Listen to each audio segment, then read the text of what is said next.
Welcome to Rooted and Roaming, a podcast where we discuss all things Indian American. So pull up a chair, lace up your boots, or settle in wherever you are.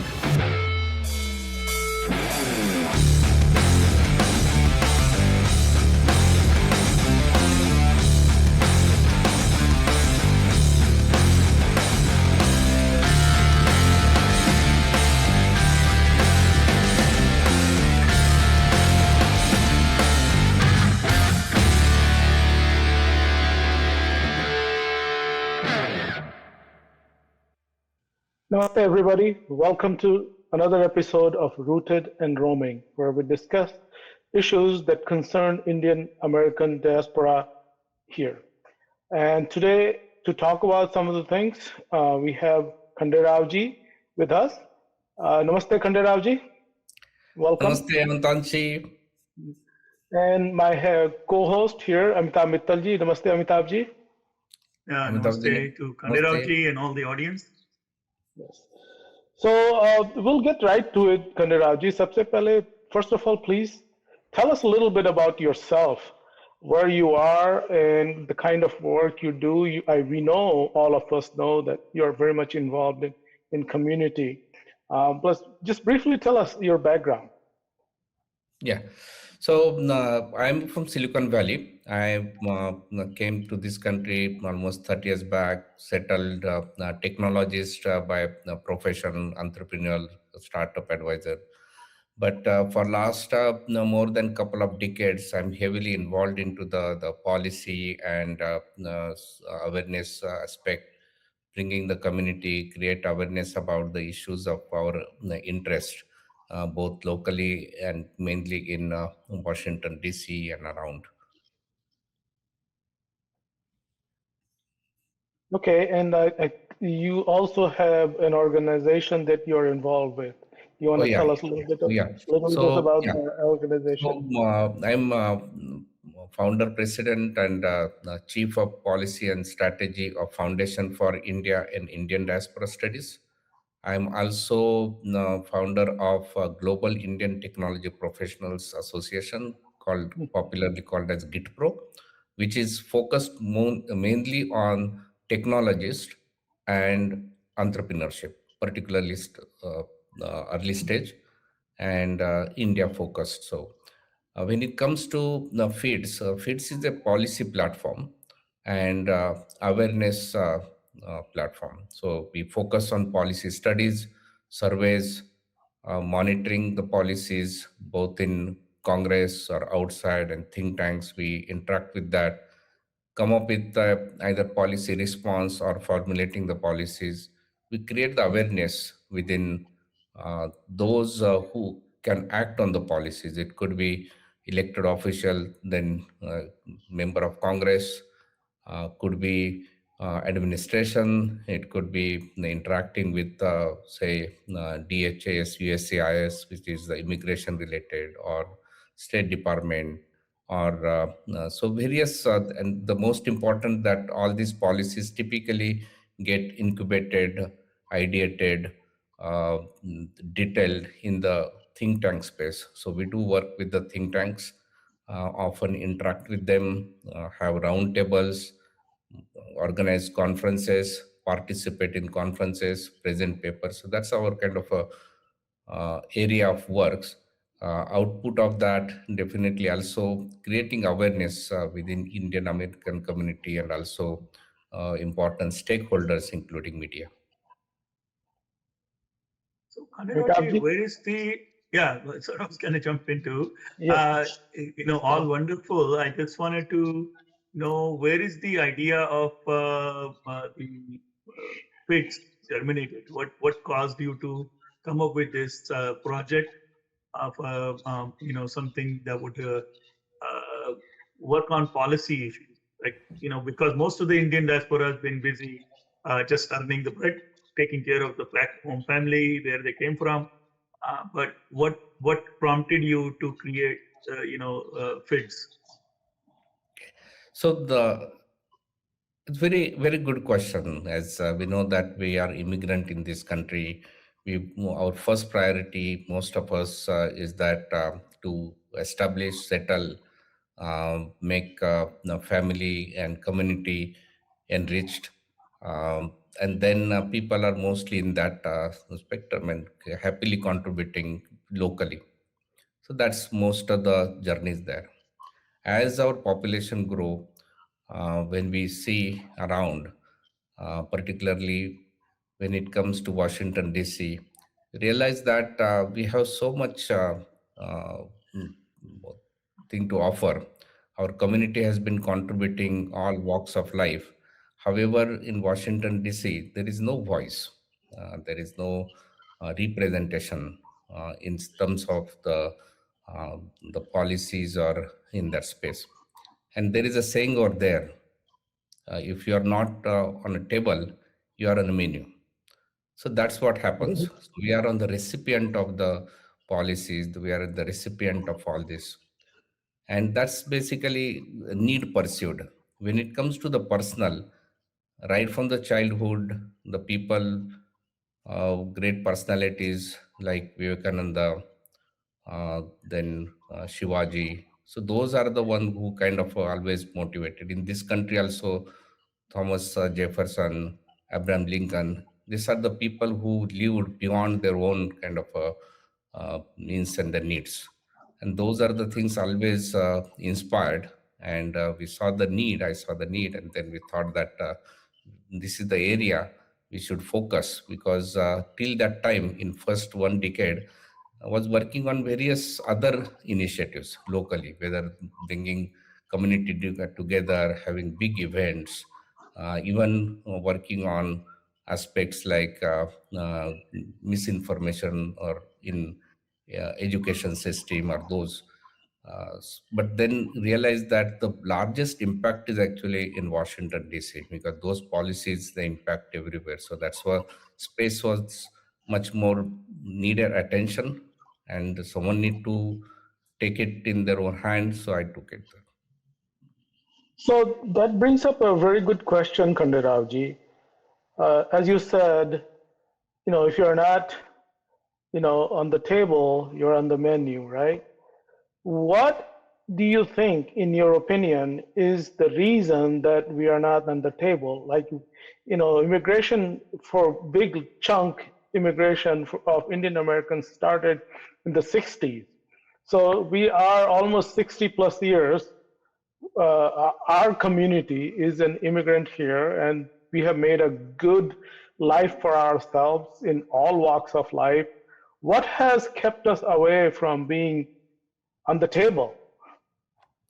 So I think most of the time community has been much more involved within itself, whether it comes to temple or whether it comes to charity organization, cultural organization, and community focus. Our community do contribute a lot, but primary focus used to be that providing some help to service projects in probably India where you come from, because there is a concept of the Rina, right? So Samaj Rina, or something that we owe back. And that was the one thing that they did. Also locally started building temples, other institutions, cultural organization, etc. But if you look at it, community mainly confined within, and then need to go beyond, interact with the mainstream, participate actively, contribute into the mainstream needs of the society. That somehow got neglected. And if you're not in front of those who are decision makers, if you're not engaged with them, if you're not vocal about the issues that we are facing, then of course we get ignored. So our presence in that way was not noticed. It was noticing to the people who can actually donate, and people did donate. A lot of let's say medical professionals or the business community and others who interact with the elected officials, they were individually started contributing to the elected officials. However, when it comes to any ask, or even elected official ask that do you have any need, so they were mostly blank.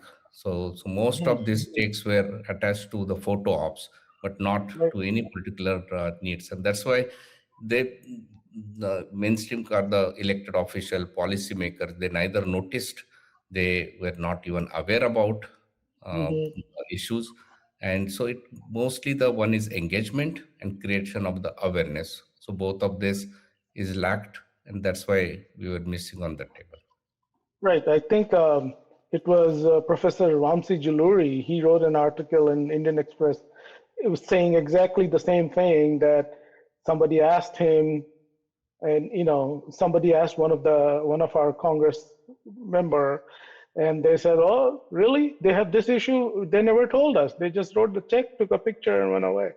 So yes, that's a very valid question, and we should be very much aware of it. Also, I wanted to ask you is that, do you think that it is inherent in our community that because we come from a very learned background, most of us are very educated, we have done good for ourselves and our families. Do you think that there is somewhere this attitude among us that we don't really need any help? Yeah, I think it's very interesting. People feel that way, right? That hey, we don't need any help because we are doing good. Most of the time, it is because of the ignorance. Till the problem really hits, that time we think that hey, we are good into that. That also another aspect is that those people, particularly the migrant people who came here, in say from India. So India typically there has been some sort of a middle class or the lower middle class or even this one, right? That people are trying to distance from the active political participation. That was also another thing. Similarly, it comes to when, let's say, the public services, whether public safety department, etc., people typically try to be distanced. But in this country, it's not that. It's a more engagement, more this one is openness is there.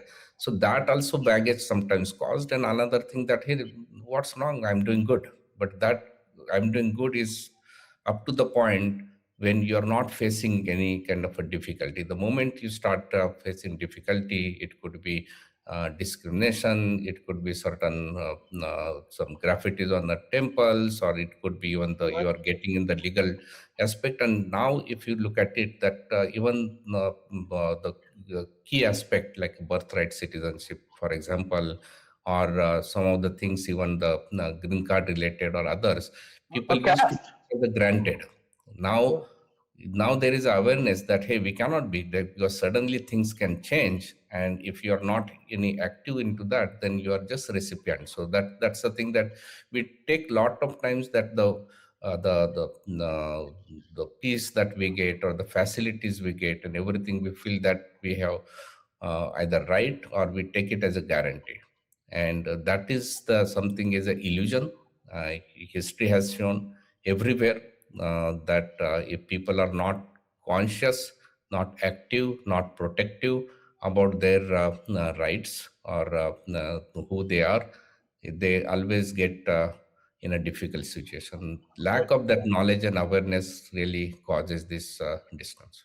Right. I just want to make a comment here that we live in a democracy, and in democracy, for common people like us, participation is the only weapon that we have.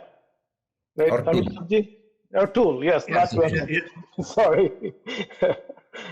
I'm going to divert a little bit. There are now several advocacy organizations that are popping up from our community. So I want you to. That's a good sign, right? That's a good sign. That's a good sign. That's a good sign. That's a very good sign. So I want you to, if you can, please differentiate between the certain groups. Like there has been, HAF has been there for almost 27 years now. And then you have Kohana, which is in the play for the last 5-6 years. You have Hindu Pact, Hindu Action, that's new NAIO. They're all jumping into, and then there's the Americans for Hindu Pact, which is a separate thing. But there are several professional organization, Indian American based professional organization. So they're jumping into this advocacy bandwagon. But they are very, in my opinion, they're very, loha garam hai, maar do hathoda situation. They just don't, to me, they don't have a long-term plan. But how do you see that, and how do you differentiate FIIDS? Because I do see FIIDS working on a solid long-term policies versus, like I said, most of the other organizations are just working on some issue came up and they just talk about that, then they disappear. Correct. Do you see that yourself that as Amitabh ji you said and Avantaj ji said that it's a good that there is a awareness getting created. It's good that people are started taking the issues. It's good that organization getting formed. Now, different organizations have different priorities. It could be also the natures. Some of the organizations, they become activism centric. It means that you need to have like that organization itself need work on the issues which are hot issues and which are of course needed issues. They are hot because there are concerns, community concerns are there. So it's not that they create the issues, but there are issues are there, and then there is probably emotional sentiments are there, so they take that issues. So that's the organization, some of the organization, but then they are mostly reactive. So if something happens, you act on that, create awareness, bring the people together, forward the WhatsApp messages, create some. So that's a one type of thing. They are mostly the and that's also in the society, and to be a vibrant society, we need lot of these different types of organization, institutions, and individuals working on different topic with different styles or different differentiation. Now, some organizations, they find niche that there is a legal representation, that if something happen, because in this country, you also need funds to have some legal battles, or some, not just that, but some sort of a legal acumen. Some people may provide a right connectivity or the organizational different connectivity with either individuals or say temples or different community organizations. So they are one aspect of the organization. And how FIIDS different in a way that you little bit answer to that, because we have, as mentioned, is a policy institute and awareness platform. So that's a very, so we have two aspects of it. The first aspect, which is a long term, and I differentiate in a two ways, right? As in a science, we have fundamental science and we have applied science. So a lot of this, even mechanical equipment or etc., they are the applied science. Is a application of the physics or the say medicine, etc. You say that there's the chemistry and the application of that, and similarly biology and etc. So you have the doctors, but doctors don't do the actual fundamental research. They are the different one, right? So we need those people who make that into the practice also. So FIIDS actually have both the aspect to a degree. So fundamental in a way that policy studies, surveying the policies, identifying the policy issues, looking at the trend, looking at the policy research coming out from the say think tanks, then formulating what the Indian American response should be, or let's say that we are observing certain bias against Indian Americans. Now, how it should be tackled? Why first thing that is happening? What should be narrative, and how we should be positioning that?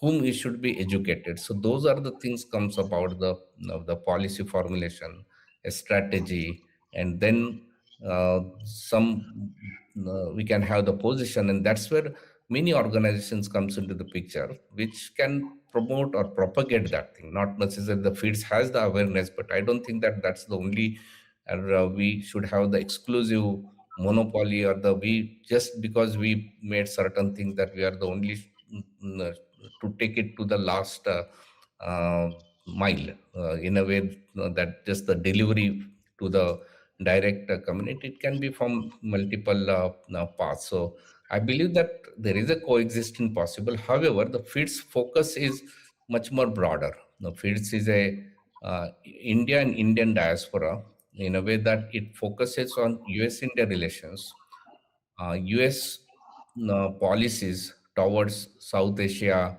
Indo-Pacific, or the areas of Indian American diaspora's interest. It could be tomorrow, say, Fijian island, something happened where the Caribbean island where Indian origin peoples are, that we can take that issue because it current the Indian diaspora itself. Then the foreign affair related issues are there, right? Whether it comes to Kashmir or it comes to South East Asia. So all these issues also come to that. The issues like immigration, they are not the issues, religious issues. They're mostly the issues, sometimes ethnic or migrants, or so taking up those the issues are also in the area of the area. It also comes that when the diaspora is there, the interest of, say, education, meritocracy-based education, it could be there, or the business interest. So its canvas is little bit larger, but however, to make the focus, because we have limited strengths, we Mhm. identify some of the issues and we focus on that. But it is much more broader. So that way, Mhm. it's a long term. It takes time and focus efforts. Now it compares to organization. The many organization, they are focused, and that is a positive also. If you are focused, there are chances that you can make, or the possibility of making impact in that particular area is much more higher. So that also is another thing. So the area of also is different. And then the way we approach, right? We are not really activist organization. You will not see that we are doing campaigning in a and then kind of organizing to protest. We'll create the awareness and we can probably connect with the people who can make the impact. So that's the methodology is different, the focus is different. So that's I could see from, but I do see that coexistence and working in a broader area, but it is more as a working together independently, because our focus is much more broader, and our position many times may feel that we are not taking emotive or emotional positioning, but Mhm. we focus on the curated, factual, and matters of strategic importance. Some of the immediate, let's say that, just to give example, I don't want to trivialize this. Something, some article or some kind of a image got presented in some magazine, or some, say, got displayed somewhere on Amazon or something. So there are organizations which protest, and it needs to be protested, but FIDS would not be among them. So that's Mhm. because it's like a transient issue. These are the issues should not be neglected. But when we see there is a consistent pattern, then we need to find it out why that is happening, who are the behind that, what is the impact, and who would be in the position to correct that. So coming Mhm. up with that would be FIDS, and then trying to reach out directly or with the help of community leaders like you and others, because it's not that FIDS is impossible to connect with every decision maker, and that connection might be uh, with some other organizations, right? Indo-American Community Foundation, US-India Partnership, and all these things, they may have the connectivity. So we work with them, convince, hey, this is the issue, and you have certain reach to these people or the institution. If we can go together, we can make a difference. So that's a massive undertaking, Khanderaoji, and it's a wonderful thing that you are doing. And I want to ask you, in a very brief way, if you can tell us how you operationalize your institution. And the second part I also want to ask is, so far we have talked about just the Indian American community. How do we go outside of our community and help our country here? Okay. I think you asked a very big question, and a two different aspect of it. One is Right, aspect internal to the FIDS, and right. another is the external kind of. So FIDS as an institution, there are two aspects of it, because we have policy focused and we have the kind awareness focus of. So policy, we have policy experts who are on the those who made career or they have the experience into that. They are the policy advisors, are the experts. We have the group. Some people from World Bank, some people had been from the foreign affairs, also working say South Asia department, academicians, and some people even from the military background. So those people bring unique perspective and the experience. So we have a policy experts group. We have policy analyst. We have about 2 dozens young as well as middle-aged policy analysts who go through all these different papers, information. Just think that when you are in a, say, let's say that investment and the stock trading, there are people who are doing quants, they're doing the quantitative analysis, etc. Then there are people who are actually investors. They're actually broader strategy based on what quants give. And then there are people who are traders. They're actually doing the trading. So similarly here, there are people, we have a group of experts, we have a group of analysts. We also part-time analyst, and we had full-time into that. Their work is that to work in the research, surveys, positioning, collect the data, come up with the papers, respond to that. The second aspect is that then we have the outreach related. So we have the regional centers, what we call as the outreach centers. It could be in California, Arizona, Michigan. So all these different places, of course, where we have the outreach centers where they organized awareness related event within the community, also reach out to the people. So they are the one who handle the last mile. They are enabler or the influencers who can connect to the Indian American as well as the outside people. It could be elected officials, it could be media, it could whosoever who, and also the partners. Many are different organization partners. So this is the outreach centers, and we have now we are doing the advocacy event in Washington DC. So we get about from 25 different metros or almost nearly 20 plus states from where these delegates or representative come. So they are our outreach, or they're our delegates or their representative who connects with the local community elected officials and create the awareness. So that's a two type of course, any institution to work, there are a lot of people required, the supporters and patrons and financial. So that's the input. But the core aspect is that policy related research, and then the people who can take that message and connect and make it into the action. These are two aspects of it. So now the second part you mentioned is that the getting out or connecting. I think this country is in a way just like in India is a much more diverse, right? That so many different states and languages, and similarly I see in a different settings there's so much diversity is there in a way that you can see the people from the entire world over here. So that gives an opportunity for us to connect with everybody. Great. It could be like, for example, from our neighborhood, from Nepal, right? There are a lot of people from Nepal. There are a lot of people from our surrounding, connecting with them. Even Afghanistan, for example, we are actually connected with Afghan Americans for a long time, and wonderful people out there. And they have India and Afghanistan had ancient kind of a long relationship.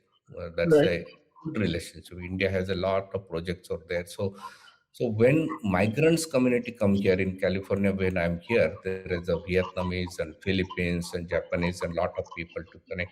In New York, New Jersey, we have Caribbean Indian diaspora, Indian Caribbean diaspora. They also Right. need to, so that we get lot of this opportunity. But most important is that there are persecuted communities. It could be Armenian community, it could be even Jewish American. So there are communities where we have some common kind of issues where we find some synergy or experiences. When there is a similar experiences are there, then there is always a empathy. Sometimes sympathy, empathy, all these people together, they find common interest working together. So when we are here in USA, that's where it's very important that individually our own community would not succeed unless we bridge and unless we work together.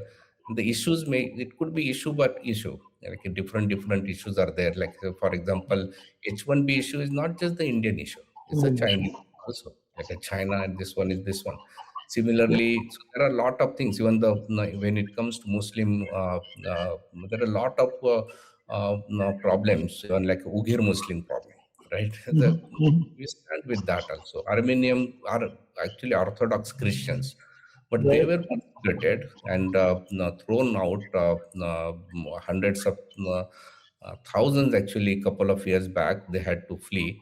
So that's where we find that okay, we can stand, we can work together. So there are a lot of this understanding when we look at out that there are many other communities have some issues, and then we can work together, stand together, and collectively then we can make an influence. So that's why there are opportunities within this. And of course, mainstream community itself, Indian community, has been prospering and becoming very contributing to that. And we do contribute in terms of jobs. If you look at, I was looking at some of the numbers, 10 to 11 million jobs Indian community generates. And I'm not counting the jobs like say, like Khanderao is Microsoft CEO, or Sundar Pichai, not the jobs because they are the corporate heads, not counting that job, but the jobs like motel owners, right?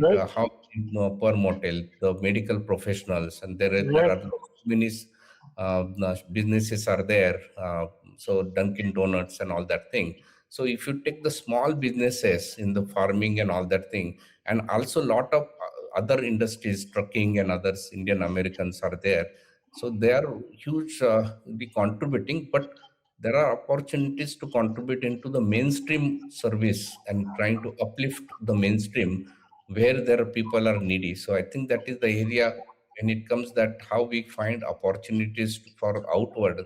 I think there is a huge opportunity that we can and we should engage and to make the difference. Khanderao ji, now I'm going to jump into quickly to like a promotional plug-in. You have, I think, the 4th Capitol Hill event coming up. Would you please talk about that, when it is, who you're inviting, and why some Indian community should join this event on the Capitol Hill? So thank you. So first of all, that on next week on Tuesday, June 23rd, we are having 4th annual Capitol Hill Day in Washington DC. Whole day there are about from 25 different states. We are getting 150 to 200 delegates, and whole day we'll be meeting different elected officials and their staffers in small meetings. We have delegations and we meet to the elected officials and we talk about the issues which are important to us.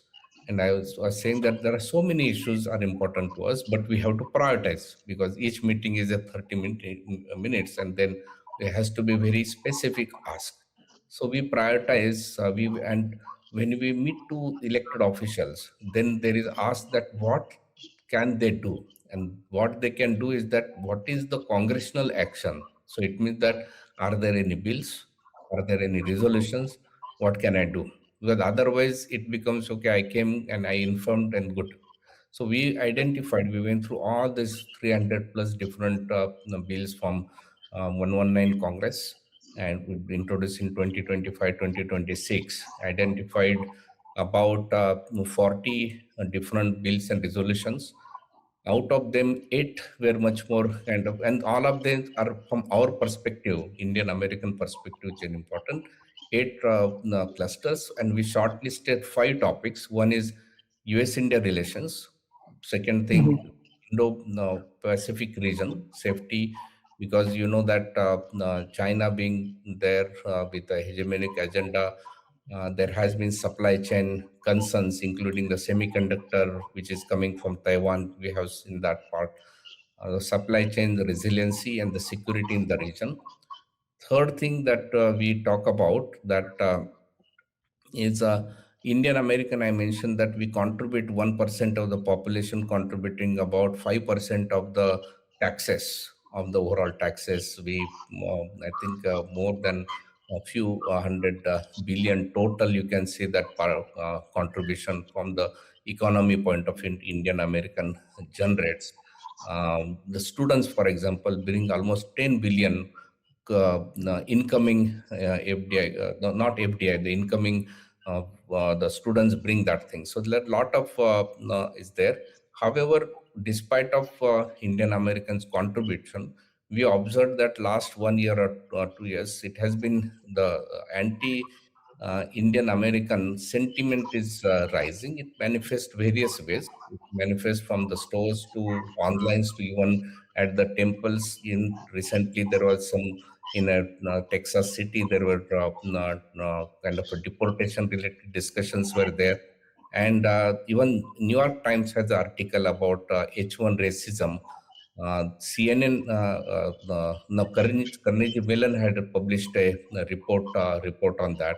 CNN also had a article around that increasing bias and all that thing. So we also wanted to present to the elected officials that, hey, while we are contributing, while we are peace loving, while we are not using or draining the resources, we have these concerns of increasing discriminations and bias and all that things. So that's it. One aspect will be, and of course, immigration. So a lot of immigration related issues are over here.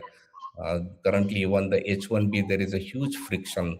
H1B appointments delays are happen. They're like they paused. Of course, there was 100K fee and all that thing, which court actually strike down, but it is still there, so which will take time. But there are issues related. We are against the fraud, but we want to establish the merit-based H1 reform. But we want to surface that this is the competitive need of America. The H1B program is not introduced to create some job for the Indians.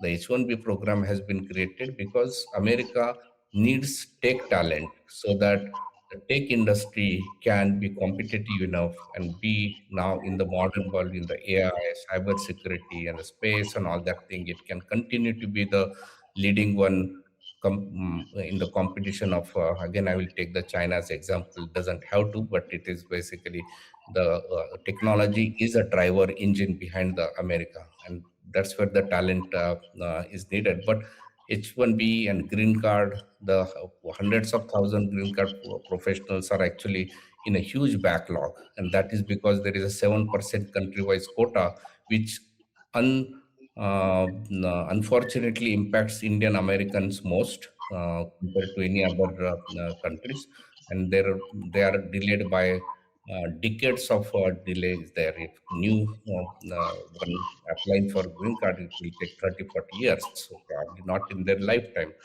And the final one of the topic, which you may feel little bit surprised that we are also raising this time, critical minerals.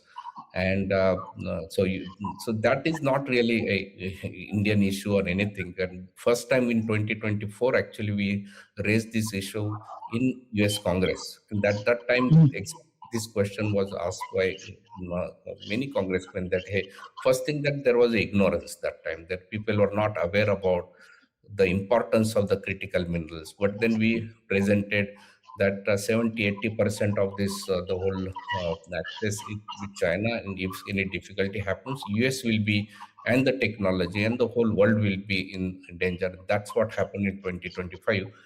This year, there are so many bills are there and positive work are actually happening on the critical mineral, but we are taking that issue also. By coming back to why Indian Americans should come, is that we are not seen on the campus, on the Capitol Hill. There are no Indian Americans over there. When hundreds of Indian Americans walk in through the corridor, it does get noticed. It does get noticed by the stakeholders. by the RNC, DNC, their leadership, elected officials, they take note. And the issues that we raise, they immediately don't transform. We know that in currently the Congress is so difficult. Even if President Trump wants to get a bill, it's not immediately going to happen. We know that it goes through that. So it takes time. We are consistently going there, making the voice heard, and then slowly it start making impact. Like for example, last year we had raised one awareness about the Indian Indo-Pacific region should have the space investment or the space security, because the modern warfare is not only on the merit on the naval or anything, but also Land, yeah. and then there are a couple of bills did get introduced actually in the Senate, Mhm. and so it does get this one. So our we are proud that our advocacy is getting at least heard, and there is a impact in a way that the bills are getting introduced. Hopefully, more and more will get also into resultant into the approval and acceptance. So that is the process, but we are there. So we just thanks for asking that question. I hope that Indian Americans consider that now it is very short. It's just next week, so probably people would not find, but time and just to come over there. But I hope that in future, and also it is not once a year kind of event. It is a continuous engagement process, because we Yeah. have to keep engaged and keep working on such kind of issues. I was I think I was going to quickly jump in 1 second. So I think you need to plug in. There's more information because this is an ongoing event. If you really message to the audience, they really feel about supporting this policy making, working on policy issues. They should visit the FIIDS.usa.org, which is FIIDS-usa.org, to get to know more about the work of the FIIDS and help the Indian American community, Indian diaspora in America, to have a say in the policy making in the country. I just wanted to plug that in there. And June yes, 23rd is the event in Capitol Hill. yes, we'll have. You can go. I was just gonna say we will have the link to your website and all the promotional information, on the podcast, so people can visit and find out more and get more involved. The only thing I was gonna ask is that looks like the advocacy is making some some kind of noise, some kind of positive impact is making. Is that your general impression, that it is making some positive news? Yeah, How receptive are our elected representative? Not necessarily I'm talking about Indian American representatives, but in general, how receptive they are. So I think we mostly uh, receive very warm welcome. People appreciate that we are taking time and coming to Capitol Hill, and very systematically presenting also, because we do go with the research, we go with the specific ask, we mention the bills that we are interested in their support and all that thing, how they think there, what their thought process are there, and etc. So that is very one appreciated. Second thing that I do see, by and large, a very positive impression about Indian American, or largely our religious community, because very peace living, contributing in a way that they see everywhere, not in a huge, but they every elected official will have at least one doctor from medical from Indian background.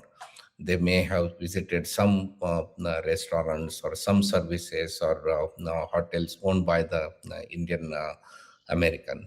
They're seeing that they're contributing everywhere. So that is a positive aspect of it, seen that. That's a second part of it.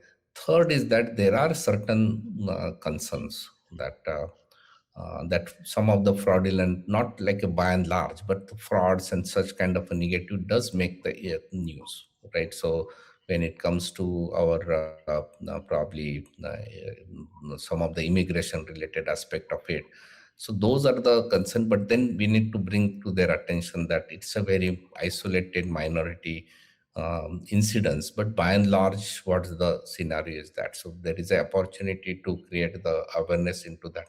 There is a very positive feeling long term about even last year when US-India relations kind of people felt that it's a dip, but when it comes to Congress, there were positive. Even the Foreign Affairs committee chair, they are very a bit long-term opinion about how this relationship go, because there is a shared values, democracies are there, and people to people connect is there. There are multiple institutional exchanges are there. So there is a very positive warm feeling is there. People do expect that Indian community need to be active. They need to participate. They need to make their opinion heard. So this is the what I see when it comes to Washington DC. It's not just in the Congress, but also in the think tanks, also in the administration. It's there. People are open to interact, but expectation is also high. We also seen as in our own isolated world. So that also there are some of the areas from the when we expect from the mainstream community or those people, elected officials or think tanks or administration, that hey, they need to open up. We also need to open up. We need to engage. We also need to be contributing, because some many times they have this question that whom do we represent? We do say that we represent Indian Americans. We present these issues because we strongly believe that strong US-India relation is in the best interest of US. It is US needs a partner in that region which can represent, connect with the global South and global East. Vibrant democracy, large growing economy, which is a need to have that. Similarly, Indo-Pacific region, similarly immigration issue. Immigration issue is also similar thing. It is because US need also there. It is not that Indian coming from India, they don't find a job anywhere, they can't survive, and that's why we need to let them in. That's not the positioning. The positioning is that because we have seen the result, and result speaks for that. Just to make it more frictionless and appropriate, feeling that welcomed. So those are the aspects are there. So we do bring the those issues because they are important, not just from the US point of view, but for the world. Because I strongly believe any Indian or any person from Indian origin religions like Hindu and Buddha and Jain, if you get a Sikh, they have this the whole thought process for the betterment of the world. It is rooted in the concept of dharma. So that's why our stand for the betterment of the USA, betterment of the world, and that's what we actually represent. So we do not represent India that point of view or the Indian nation. We are representing process into the broader way. Because the question does come that whom do we represent? Who are we? So we need to clarify that. Wonderful. Wonderful, Khandaraoji. I think we have exhausted the time for today that we have. We can continue talking about it. This is very relevant and very close to our hearts. But I think we will bring it close for today.